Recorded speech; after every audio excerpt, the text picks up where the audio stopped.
Hello, Sold viewers. Big Ronnie here with the Sold Stay at Home series on this April 29th, 2020. We are still in lockdown and trying to show you that your favorite artists are still doing what they're doing, creating work, keeping it positive, supporting each other, supporting the community.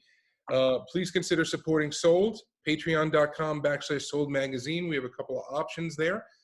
Follow us on all major social media and podcast platforms. We are everywhere, just like our next artist. We're excited to talk to this gentleman. He's been a friend of Sold's for a while. He contributed on some pieces. We've been following his work. Mr. Vince Ballentine, how are you? Hey, I'm good. I'm good. Welcome. Well, thank you for having me. I said that backwards. Well, we are seeing your home, so we are being welcomed into it, I guess. Yeah, how about that? Welcome to my beautiful abode. So Vince, let's first tell the tale a little bit. How long have you been painting, and when did you get the itch? Okay. So high school, right? Is when I first started doing like tags and stuff. I'm not dating myself. Let's just say that it was high school, right? And then I've moved a lot. So I'm originally from Cleveland, Ohio. And then I moved to Chicago and Philly and LA, and now I'm in New York, right? So within those travels, I've kind of been able to pick up different pieces from each place that I went to. So like I really started going hard and heavy in Chicago, right? And to date myself, that was like 96, 97, right? And then eventually moved to LA and started going crazy there, and then moved to New York. And this is honestly for the first time I've been able to do it as a profession, so for the past like 6 years now, I've been able to do this as like, full time. This is how I make the rent, pay the bills, etc. So, so now that how long are you in New York? Let's start there. I've been in New York 8 years. So now that you are in New York and not able to experience what New York is for the first time, how are you dealing with it? How are you handling the lockdown? It's funny because like half of me is the traditional artist. So it's like, cool, I get to paint. You know what I mean? Like I get to be painted. I get to paint distract free. You know what I mean? Like, oh, okay, cool. I don't have to worry about what gig over here and what thing over here. But it's mainly canvas though. So like as far as like big spraying, learning parts, you know what I mean? Because every time you paint, you're still learning. You're still getting better. You're still progressing. And without being able to do that like consistently right now, it's kind of like, oh, that sucks a little bit. But, picking up on the canvases though, I don't have a lot of canvas work right now. So what I'm able to do with acrylics and things like this is also learning, but in a different way. It's kind of like, how do I take this and adapt it to that, But with that said though, like the other half of me is like, I enjoy bike riding, right? Like I can get on my bike and go, all day, dude, like 40, 50, 60 miles and I'm just out of here, right? But I can't do that now, So I went to, I live right by Prospect Park. And I went there maybe a week after the lockdown started and tried to ride a little bit and was like, okay, cool, I'm feeling all right. And when I got in the park,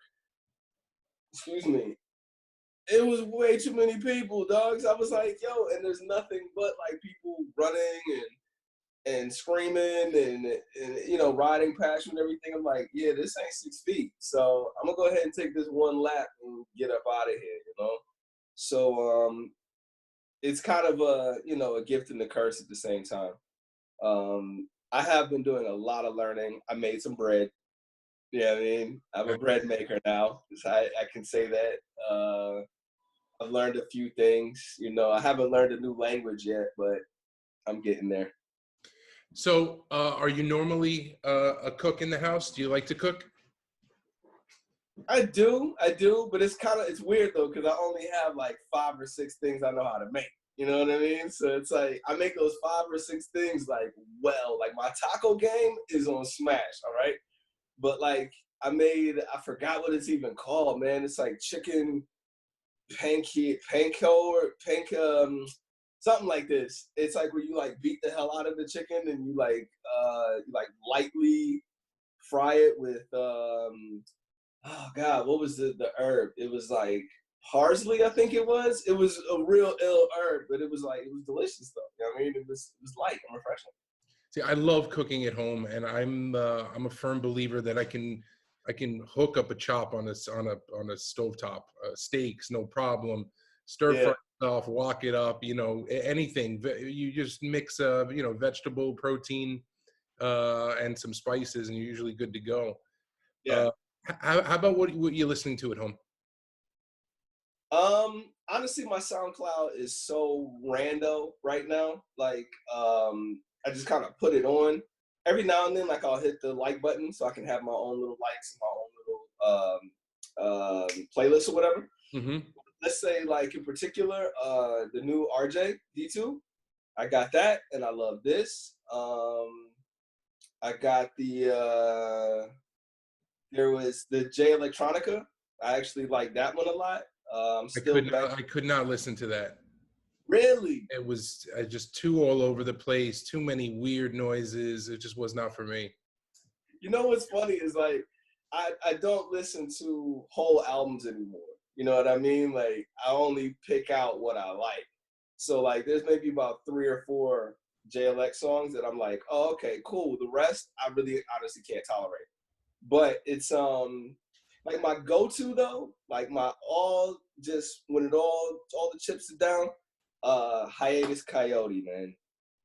I will go to Hiatus Coyote in a heartbeat because, like, I don't know, it's one of those things I never get tired of. You know, that's the one. Now, for someone who's painted with just about every decent group and festival around between Spread Art, Dodsworth, JMZ, Centrifuge, and I'm probably missing 5 or 6 other groups that you have donated and worked with, and uh, you're a social person. You're saying half of you, the artist, wants to just sit down and work, but I think it's a little less than half. I think it's more like 75% of you wants to be out there telling a story, working with a kid, working with a school, doing something fun, right? Yeah, yeah, definitely, definitely. I mean, it's how you keep it going. You know, it's sitting at home doesn't bring me more. You know, it's that being out in the world. I mean, case in point, I do still have some gigs that I have to do, like outside painting gigs. Like I'm not completely in the house all the time. And I just finished a gate on Fulton for the bike shop for Fulton Bikes. And while I was doing that, you know, I'm always passing out cards, talking to people, like you said, you know, taking like twice as long as it should because I want to talk to everybody who walks by. You know, it's like, hey, who are you? I don't know you. What's up? And you know, so it's like I gave a card to one of this one lady, and lo and behold, she's like, "I got a shop over on Gates. Let's do it." So I guess we're doing it. You know, I had to go test some paint in the Bronx not too long ago, so it's it's still moving. But even when I'm out there, though, what's crazy is when I'm out there, like real talk, the only people that I have talked to, like in this lockdown situation, I don't really go out that much, but when I do get out to check for things, it is very crackish out here right now, dude. Like the crackheads are out here, my guy. If nobody is worried about Corona, it is the crack community because they are like, I have places to go. This crack is not going to smoke itself. This rock is not gonna do it by itself. Definitely, man. It's wild. It's real wild. Now, what do you think is the move right now for artists like yourself with some clientele, with some reputation, with some time behind them? this isn't the time you can really go out there and press the flesh and look for the next gig. You can't go knocking on doors. What's the right way to do it for you right now, so that when the lockdown ends, you're coming out of it ahead of the game? Um, Honestly, I'm doing two things, right? One is like, again, with these canvases, I'm realizing like there's a part of the market I'm not cracking into, So it's like I know there's the street art world, but then there's also the gallery world where it's like, okay, cool. I don't have any product flat out. So it's like it's just time to produce. You know what I mean? Use this time to make stuff. So that way, when it's like when it is over and things are starting to rebuild again, you have something to capitalize with. But the second part of that is get better. You know what I mean? So in this time that we're doing stuff, this is where like, the other artists, this is where the insane decides, you know what, I'm just gonna do both of them. You know what I mean? Like I don't want to choose the skeleton or this. I'm just gonna put both of them on the same thing. This is when those, the people come up with like these just ill things. I'm gonna flip it, make it negative. I'm gonna do this like 3D effect on something, Like I don't know how I'm gonna do it, but now is the time to like make those bumps and bruises. So when you do get back out there, you kind of have, you kind of have it a little bit together because you really don't want to hit the street with something that you're trying out, like, oh, I'm trying this new thing now. We always ask, while you're on lockdown, are you going to come out of the hibernation with any new skills? You working on anything new? Oh my God. As far as like paint wise, as far as Well, paint, medium, canvas, brush, spray, whatever you're talking about. oh my God, all of the above, man. Like, cause I also do animation. So, I'm learning a program now that, I get to it. If as long as I bring in the character, however it's set up, I can use the camera to animate the face. So I can use the camera on my computer. And I mean, you've seen motion capturing before, but I'm learning home motion capturing with images that I'm creating. And it's really starting to, crack open. Cause like with these animations, like I'm doing these for like Viacom, dude. Like these aren't for free. Like that's how I'm making a living right now, to be honest with you. But as far as like the painting though, to get to like the new thing that I'm doing now, it's not really a new thing, but it's new for me, is my overlays. So I'm really doing a lot of like meshing of things. So, and I feel like, I guess I should backtrack a little bit. As artists, you know how we set up rules. You know what I mean? So it's like, okay, we have, you can't use tape. You can't project it. You know what I mean? Gotcha. Yep. There's these rules that we set up for ourselves. And then like it's ill because like I'm I'm still bound by those rules, but I've also began to accept some little things here and there. So case in point, when I was in Rochester doing wall therapy, um, I was like trying to do this real long wood plank. I mean, this wood stretched damn near the whole piece. It was like, I don't know, like a 20-foot plank of wood. I'm like, there's no way in the world I'm gonna pull this line that crispy. And I don't have the cutback color. All I have is the one tone to put in there, and it has to be clean the entire way. I'm like, there's no way in hell I'm gonna get a straight line 20 feet. I have to move the ladder over. You know what I mean? Like you have to move down. You can't catch that. So long story short, I use tape, right? Um, but now it's like I'm like, okay, I'm starting to use my iPad for almost everything. Shit, I'm talking to you on my iPad right now. I'm using that to like create the effects. So I'm like, I do all the effects, the overlays, the blending, the all of the brain work happens digital. And then I'm also able to like pick my colors that way. So like with color selection, I can also pick that throughout from out of iPad. That by itself, like when it translates to the wall, a lot of people really don't care how it gets on the wall. It's like, what am I looking at? You know, like what is the ultimate goal at the end of the day? So if I can create something that's taking the skill set that I already have, you know, like I already know how to paint. Like I can do this straight up, but like making it better. You know what I mean? Like elevating it. Like you gotta push this thing, you know? So it's not about like how good I am at what I can do. It's like how good am I, period. You know what I mean? How good am I in comparison to the other people that are even out there? You know what I mean? Like I'm in competition, but it's like a friendly competition. You know, like I don't have anything against none of these dudes, you know, but I know at the same time, I want to make something that stands out, you know? It's like I'm not mad at you, but you better keep up type of vibe. Definitely, definitely, You definitely. I these remember, how about this? This is a quick story. This is a quick story. So, and he's gonna hate me for this one. So, so we were doing the wall in Bed-Stuy for it was me and Angati. You know the wall with the bugging out and Angati's on the other side. He did a girl. I forgot the girl. You know what I'm talking about? I'm not sure of the wall. I know Ben, but yeah. Okay, okay. So so white girl was there, right?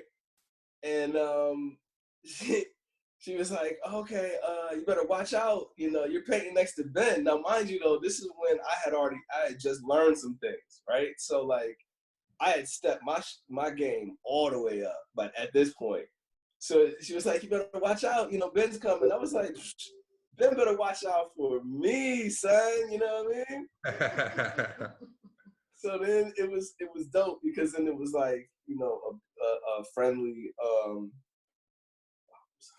it was like a real like friendly thing, you know. So like I did what I did and I was like, okay, cool. And I had every intention of saying like, you know what, I'm really trying to like come out the box on this, you know what I mean? I'm really trying to push it. And so I had painted it the first day. And then when I came back the next day, like I was painting and it had changed drastically from the first day to the second day. And Ben comes back around the corner and he didn't have no paint. It was just him and his girl. And he comes back around the corner and he sees what I'm working on. He goes back to the Jeep and was like, yo, Ah, paint. that's it. I was like, that's what I'm talking about. You know what I mean? That was a good one. That was How about definitely. we've heard from a couple of different artists that now's a good time to work with other artists because they're more available. How's the collab game for you?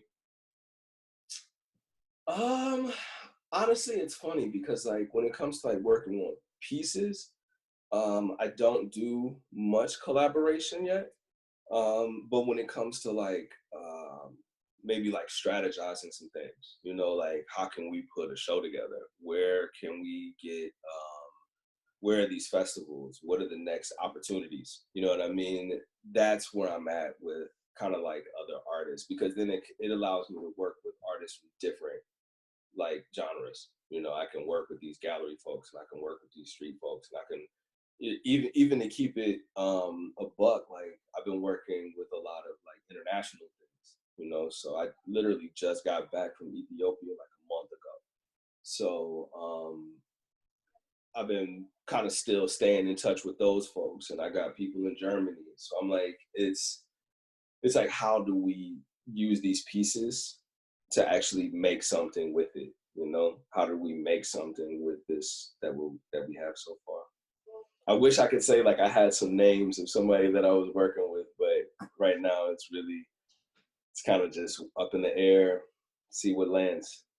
Now, what do you think is going to come out of this in terms of, and obviously this isn't the end of the world, and we will go back to semi-normal or whatever normal will be at that time. But what do you think it's really going to do to the scene? You know, packing into a small gallery or smoking out the backyard of one of these Lower East Side traps. I mean, I wouldn't want to go back to a crowded party at Storefront right now. I just wouldn't want to do it. No, no, no. Um, I'm sorry, I misunderstood the question though. Like, what do you think's going to come out of it? What do you think's going to change? How can the scene, continue to do what it's doing while staying safe and healthy? Man, that is such a damn good question, you know? I can see like I don't know, man. I see everybody being affected too. Like the tours, like how do you give a tour? You know what I mean? When you have to have everyone so separate. So like I figured the artist will be kind of okay. You know what I mean? In terms of like we're just gonna keep producing work. What that does for selling it though, man, I just that's a good one. Because I feel like online is cool, but there's nothing like sitting with a piece. You know what I mean? Like actually walking up to it, seeing it. Oh my God, this is incredible. Um, yeah, I don't know, man. Maybe if you like hand out masks and at the entrance or something, I have no idea, man. Yeah, I don't know. I don't know. That's something to think about, though. That's a good one. I'll actually take Now, that. now a goofy question for you. Show us a hidden talent. A hidden talent. Hmm. Okay. All right. Can help. I hope you can see this. Here, wait. Check this out. All right. All right. You see that? Oh, wiggling ears. All right, it counts. Ah! It Ah! counts. The ears wiggle. That's hilarious. All right, we were talking about it in the pre-interview. Why don't you show that piece off? I didn't want to take it in too much because I wanted to wait for the recording. Ah, nice. Okay, cool. So I got two of them. Great. Um, yeah, this one is obviously, still in the works. But it's the introduction of that thing I was telling you about, as far as like the mixing of the and maybe I can back this up a little bit. It's like the sky in her shoulder. Yeah, the whole piece actually is mashed together. That's So cool. like there's a cloud that actually comes into her face Mm-hmm. and it drops out the other side. I still have to bring all the light parts in. But another thing that I'm kind of shooting for is Very, I'm very cool. sorry, I'm too loud right now. I'm getting the too loud message. But the other thing that I'm shooting for is to strangle light. You know what I mean? Like I want to take light and just like barely have it be there, you know? And that's kind of like it's more prominent in this one. So like in this one, like you can see like there's like the light is stingy as hell. You know, most of it is super dark from top to bottom. It's Mm-hmm. hard to see like the whole thing. And like with the light that I'm coming in with, I'm only gonna come in with like little lights, like little cloud tops, little slimmers. Like all the light that's in his face might be the whole amount of light, period. Mm-hmm. There might not be any more light added in on that. So I mean it's kind of where I'm going. But it's funny because like painting walls or whatnot is different from canvas. So it's like I'm trying to learn how to be a fine artist, if that makes sense. At the same time, still keep my funk. You know what I mean? Like I don't want to go all the way, stuffy.